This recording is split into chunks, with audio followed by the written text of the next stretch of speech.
Hello, I'm William Broome, and you're watching the panel show's Play the Game. On today's programme, we've got three very successful guests who are at the top of their field in their chosen sport. We've got Matt Levy, who is a Paralympian and gold medalist swimmer. Welcome to the show. Thanks for having me.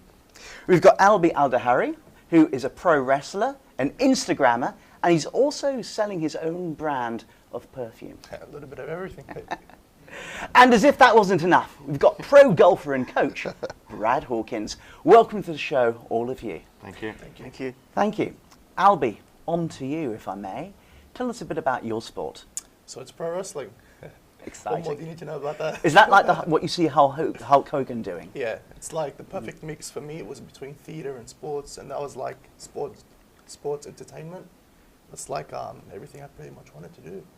Yeah, mixing them both together. But you've got a fascinating backstory. You came to Australia as a refugee from Jordan. That's correct. And you spent a year detained on Christmas Island. That's correct. And I think your brother was born there. That's correct. So how did you get from there to where you are now?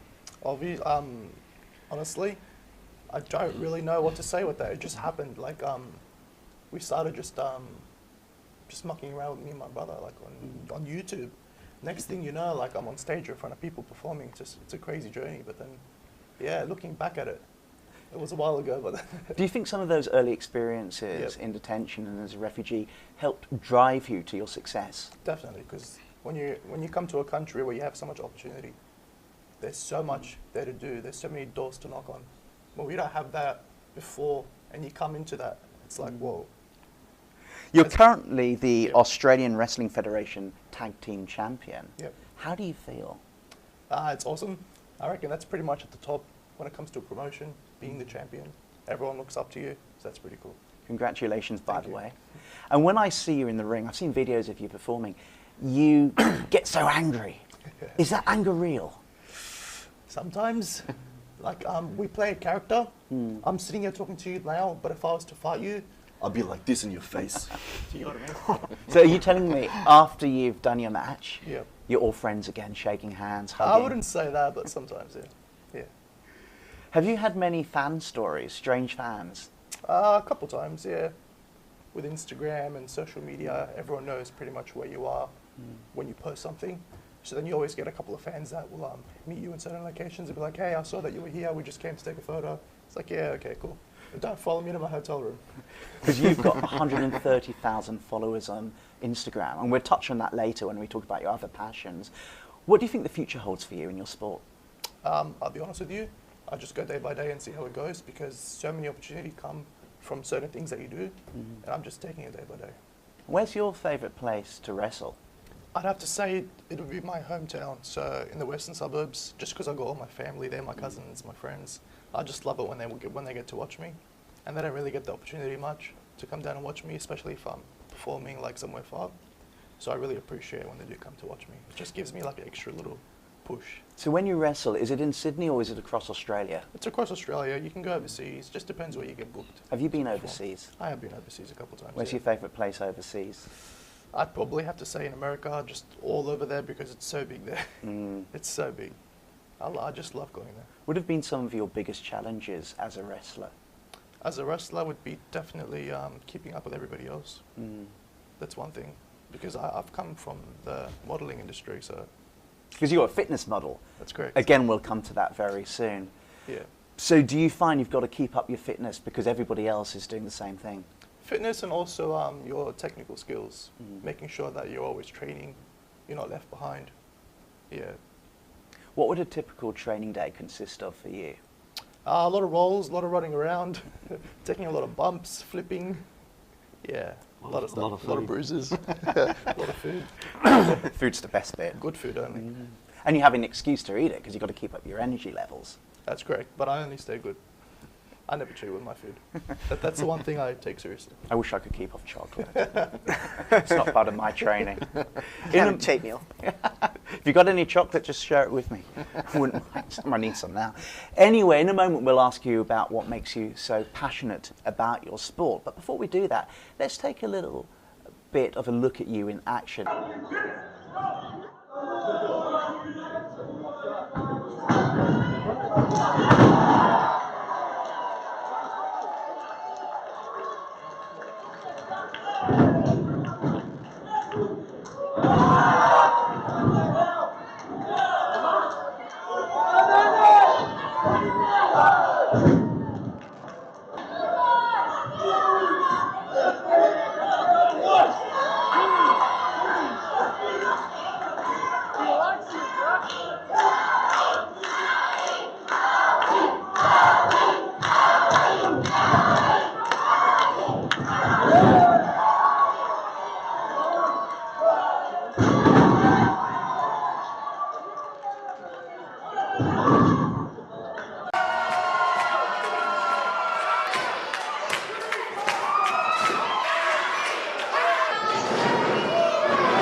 wow, I felt I was in the ring then. Pure theatre, pure adrenaline, pure action. Albie Aldahawi, the Australian Wrestling Federation Tag Team Champion. Show us your medal. It's pretty heavy, I'll tell you that much. I'm used to posing with it, so I always do that. Well, I've seen the Instagram post. You're very good at posing. There you go. You want to do something with this one too? That's got to weigh a few pounds. Yeah, it does. It's pretty heavy. You want to feel it? Yes, please. This is the highlight of my day. And it is heavy. Wow. AWF Tag Team Champion. I feel like a winner. I'm not, but I feel like a winner. Tell us a bit about the passion for your sport. It started off as a kid. So back in Jordan, it was me and my dad. We used to just watch it. The Royal Hulk Hogan, back in the old days, we didn't really have much. We weren't really allowed to go out much, so then it would just be in our room, in our house. It started out with just like, wrestling with my pillow. When we moved to Australia, then I changed that pillow to my little brother, and then I started wrestling with him. And then, yeah, ever since then, it's just kept us bonding over something. So we always watched it, and then my dad started watching us doing it. So yeah, it's just been like a mad journey, let's just say. At what stage did you realise you were good enough to compete? I think when the views started coming in, when I started posting it onto YouTube, and then the fan support, the family support, and then training, and then people telling me that, hey, you should actually try it out, do it in front of people. Like I lacked confidence big time before. That's something that I worked on and I built on. Yeah. So do you think that played a major role in you building up that confidence? Of course. Were you quite a shy kid? I wouldn't say shy, I'd say more reserved, a little bit scared, yeah. And you said you used to wrestle your little brother. Is he a wrestler too now? He's not a wrestler, no. He used to just get beat up. He was the prop. He was the prop. He was the pillar. And what sort of support have you had from other family members and the industry itself? So through wrestling, I was able to come across so many other avenues. So many doors opened up to me. The fan support has been amazing. The family support, they support me no matter what I do. And I love that. And yeah, a lot of things from one thing. What have been your biggest challenges? Biggest challenges would definitely be my confidence. So stepping out as a refugee coming into this country, you are stereotyped. You can't do this, you can't do that. Study, work, stick to that. You're not really supposed to look at what happens on TV. Follow those dreams, those big dreams, because they're just dreams. But then when you do try and go for it, it's a whole other story. It appears to be pretty violent. Have you ever been seriously hurt? Yeah, I've broken my nose. A lot of bruises. I think I've got a bruise here right now. Somewhere. Yeah, a lot of bruises, a lot of blood. Ouch. Real blood. Oh, it's real blood, yeah. Not tomato sauce. That's got to hurt. Thanks, Albie. That's all good. Albie, I've got to start with you. I'm intrigued by your Instagram. 130,000 followers. How on earth? I'll be honest with you, I just keep posting things and then it just goes viral. I don't know. Like, you just do what you usually do and then you just post it up and then social media just eats it up. I think I'm at like 160 now.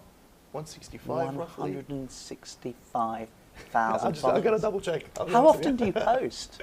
I try to post every second day. But on your stories, it's like constant. Every 2 hours, whatever you're doing, drinking water, yeah, take a photo of it. Show everything. I've got 900 followers. I feel a little bit insignificant there. So what kind of photos are they? I'd say a lot of shirtless photos. So That's why. that helps a bit. I don't have any of those. You'll be relieved to know. Tell us a bit about your other passions outside your sport. So through fitness, I got into modeling. So I got a couple of agencies who hooked me up to a couple of brands. My biggest brands would be Levi's, Nike, Stussy, several fitness brands that I've worked with, which is pretty cool. I've done a lot of Speedos, Aussie Bum, stuff like that, so that's pretty cool as well. A lot of body shots. Other than fitness modeling, we also started my own cologne, so men's cologne perfume, and that started out pretty cool as well, out of nowhere. Through my agency, we just started creating just 100. We're like, we'll just make 100 of them, we'll put them on your website, albieshop.com, and we'll just see how it goes. You know, it might take a month to sell, whatever it is. We wake up the next day in the morning and I remember seeing 600 and I'm not exactly sure the number. It was like 630 orders I'm like, whoa, Wow. 100's not enough. I'm going to try to That's call a up lot Karen of and try to orders. get more. How on Out earth of nowhere. do you begin in designing your own perfume, and how do you decide what aroma it's got? I pretty much created the scent that I liked. So I just put flavors together that I really like. I like the tobacco kind of flavor. I also like, the scent. I also like the vanilla kind of scent. So I just put it all together, and I just really liked it. When I went through to the agency, they let me just play around with a couple of flavors, and yeah. Do you wear your own perfume? Of course, I don't wear anything else. Do you do any personal training or anything like that? I do, but it's very private one-on-one. I'm booked out until, from 4.5 months from now. There's a big waiting list. I do overcharge, but then it's mainly just to interact with the fans, show them what I got. Some people just come out just to meet me and then do the personal training, while others actually take it seriously. So beyond all those passions, Yeah. what else do you like doing? Do you go cinema? Going to the movies is my favorite thing. Me and my wife, we want to start a family soon, so that's another thing. We want to build another house. So there's a couple of things that I'm working towards. Movies, I love movies. I love movies. What kind of genre? I like horror, Horror. but I don't mind a good story. I can't do horror. You can't do horror? I watched Scream, and I was screaming. It's the only thing I just cannot do. All that blood, all that gore. Oh, come on. I get frightened easily. I can't do Halloween. I cannot leave the apartment during What? Halloween. That's I see like those my kids dressed favourite. up. It's freaky. We go to Luna Park all the time for Halloween, and we dress up. Oh, it's the best, Luna Park's the best place to go to, even on Halloween. especially on Halloween. In fact, on my way to the studios today, I Yeah. went via Luna Park as we went over the bridge. Yeah. Amazing place. It's So always much got fun. people there. And I remember on one of the anniversaries of Michael Jackson's death, they Yeah. recreated Thriller, and we all filmed it at Luna Park. Amazing. Yeah, it's so cool. And you want to start a family. I do. Yeah, definitely. I think I'm ready for that. Where did you meet your wife? It was just through friends and a little bit of social media, I guess you could say. So I sent a couple of pictures, and she gave me a number. How long have you been together? 5 years now. We've been married for 2 years. We're hitting 2 years. Congratulations. Thank you. And good luck with all of that. Thank you. Albie, same question. What are your hopes for the future? Hopes for the future would definitely be family, working on that, wrestling more often, getting more championships, hopefully. I'm working currently on a commercial for my fragrance, so hopefully to launch that on Good TV luck with soon. that. Thank you. I might have to order some. Yeah, we've just got a couple of business plans that we're working on. Yeah.